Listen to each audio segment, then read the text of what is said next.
radiografía legal del proceso surgido como consecuencia de la tragedia del Jet Set. ¿Cuáles serán sus consecuencias legales? El comportamiento de las partes, el comportamiento del Ministerio Público, de las víctimas. ¿Cuál será la estrategia de litigación del o los imputados? Te explico a continuación. Estamos en presencia de una tragedia que ha conmovido a toda la sociedad dominicana, generada por el desplome del techo de la discoteca Jet Set, que hasta el momento ha causado 231 personas fallecidas y más de 200 personas heridas. Ese solo hecho genera la responsabilidad de la cosa inanimada prevista en el artículo 1384 del Código Civil, que establece que uno no solamente es responsable por el daño causado por el hecho propio, sino por el daño causado por las cosas que están bajo nuestra guarda y nuestra custodia.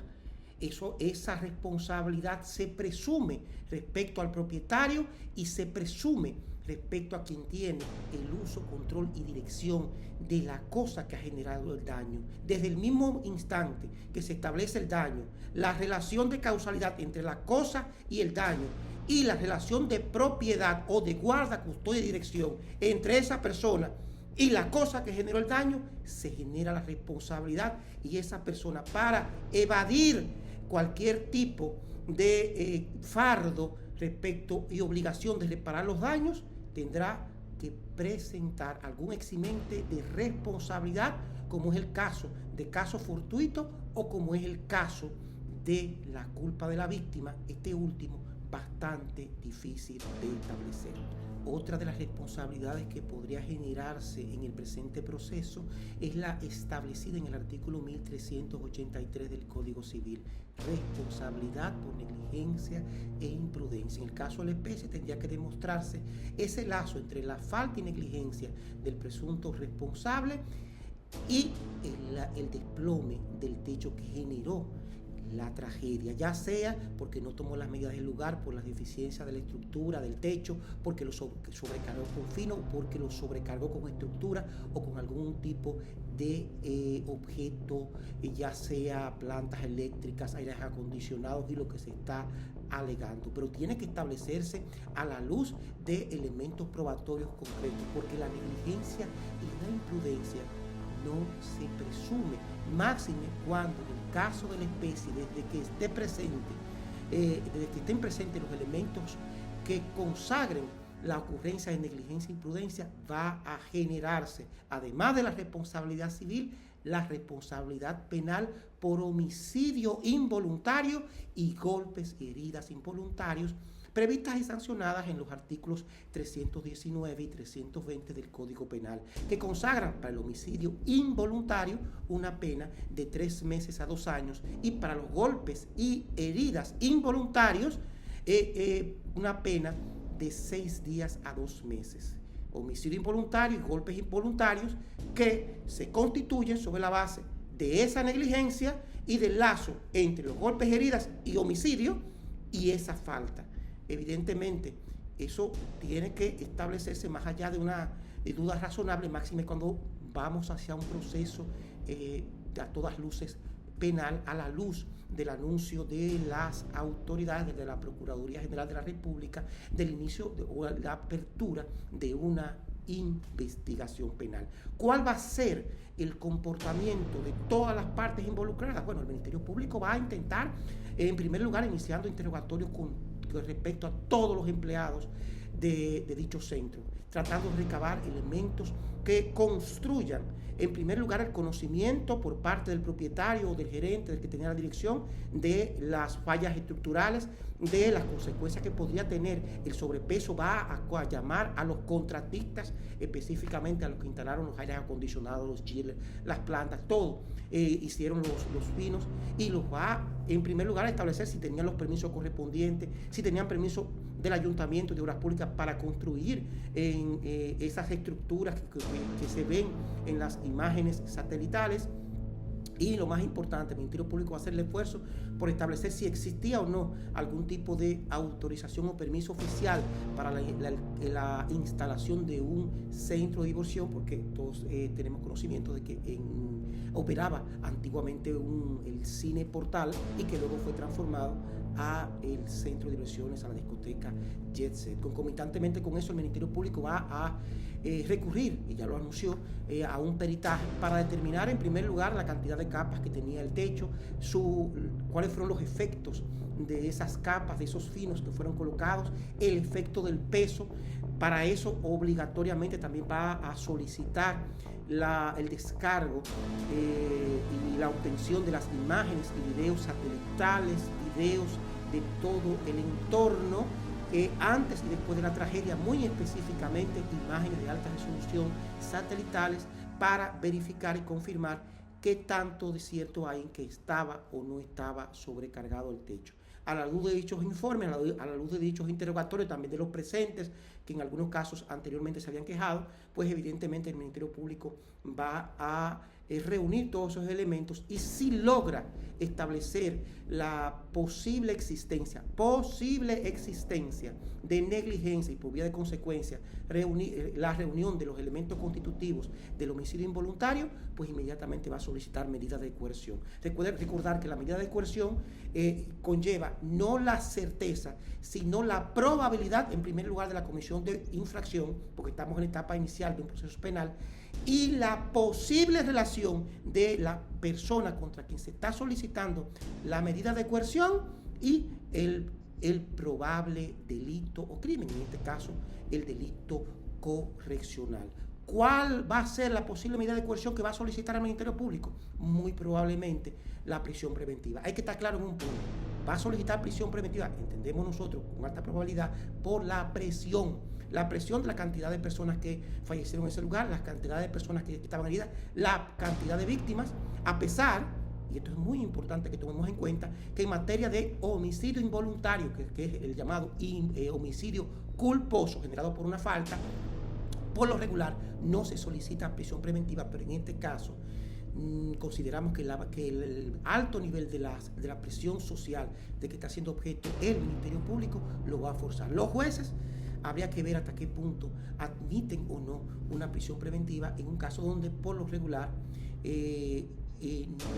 es la medida oportuna. Por su parte, la defensa técnica va a tratar a todas luces de minimizar. En primer lugar, se va a recurrir al llamado caso fortuito o caso de fuerza mayor. Es decir, que en primer lugar, ese evento era imprevisible, irresistible y externo. Es decir, que no estaba dentro de las posibilidades del director, del propietario, poder prever y resistir ese derrumbe que evidentemente era impredecible, muy especialmente, y es uno de los alegatos principales que va a enarbolar la defensa, porque por el comportamiento anterior.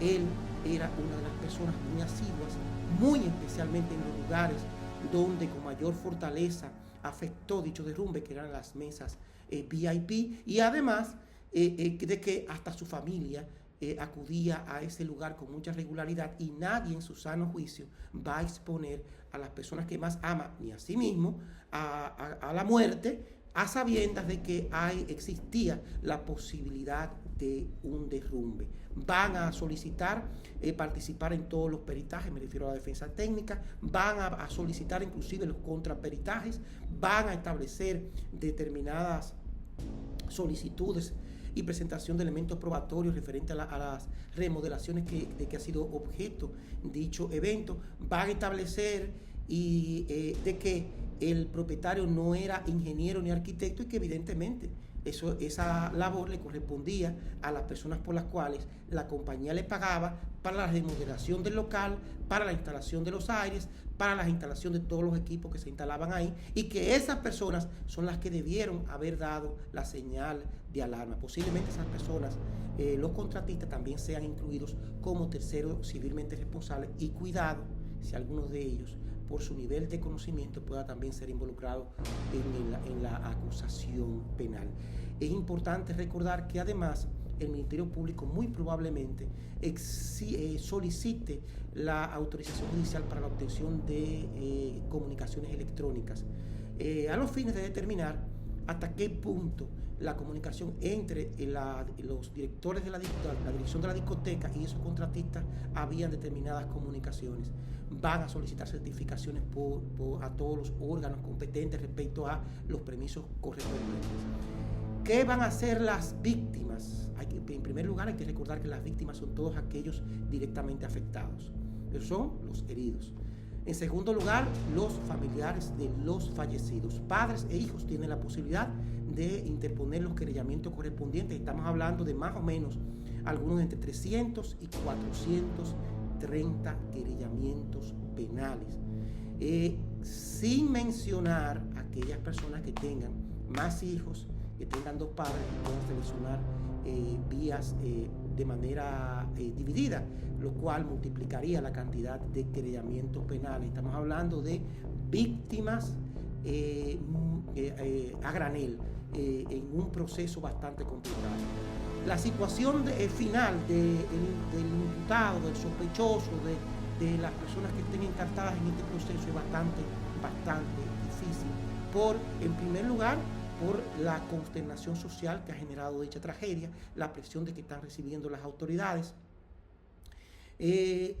Digamos que además, y esto es importante tomarlo en cuenta, estamos hablando de 231 personas fallecidas, más 200 personas heridas. Estamos hablando de 431 personas, más o menos, directamente afectadas. Si a eso tú lo multiplicas por 5, que es el promedio de personas familiares, que son familiares cercanos, y estamos hablando de aproximadamente algunos 2.500, 3.000 víctimas directas, todas actuando, todas accionando en los tribunales, y muchas de ellas con determinados niveles de furia, por lo cual también el encartado, el imputado, no solamente debe guardarse respecto a las consecuencias legales, sino a cualquier exabrupto de una o de varias de esas 3.000 víctimas. Es un proceso que evidentemente va a estar en la palestra pública y por vía de consecuencia va a generar mucho que decir. Por lo pronto,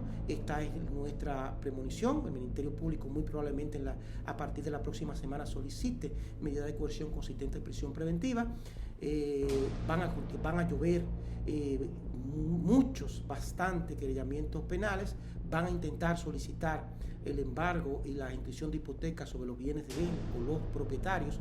No van a acudir al asunto civil, porque en lo civil estamos hablando de que en primer lugar no tienen la posibilidad de solicitar los embargos correspondientes porque no hay un crédito. En materia penal, si tú te querellas y solicitas la reparación correspondiente, el juez de la instrucción puede autorizar los embargos e hipotecas correspondientes. En el área civil no, hay que esperar la sentencia.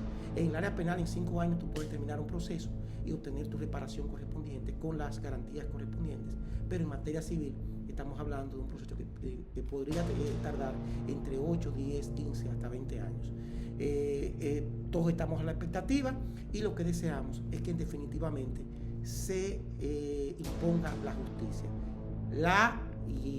haciendo sobre la base del debido proceso. La negligencia e imprudencia, el Ministerio tiene que aprobarla, porque la negligencia e imprudencia no se presume. La responsabilidad del propietario o los propietarios de dicho centro de diversión está por la cosa inanimada, está consagrada en la ley. Ya quedará a cargo de los tribunales establecer si se aplica o no algún tipo de nivel de sanción.